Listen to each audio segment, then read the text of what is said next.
देखंतु आज आम बनवा छुई आलू बैगण सारू बेसर दे तरकारी। देखंतु मुझे सब परिबा तक काटी नहीं।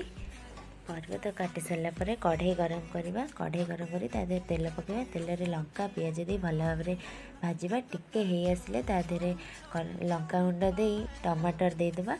टमाटर भाजिकी तादेहरे काटिक रखिए सब परिबा पकईदेबा। सब परिबा टिके समय भाजिला पर तादेहरे बाटिक रखिए सोरिष जीरा रसुण बेसरटी देदेबा। बेसर दे सारा पर तादेहरे हल्दी गुंड लुण आपन चाहिए करी पाउडर भी ऐड करेंगे। मुझे करी पाउडर ऐड करनी केवल धनिया पाउडर ऐड करची।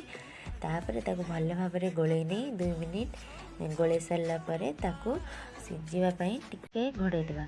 टिके घोड़े सारा पर तादेहरे टिके आम पानी देदेबा। पानी देकी पुणी भल भाव में गोलेकी ताको ढांकी नवा और ताको सिझापी 10 मिनिट छाड़देवा। देखो ये सब जिनस सिझी जाइए भल भाव में हो जाए। आपड़ चाहिए टिके पानी रखिपारे। मुझे पानी किसी रखिनी शुखिला टिके बनई देती।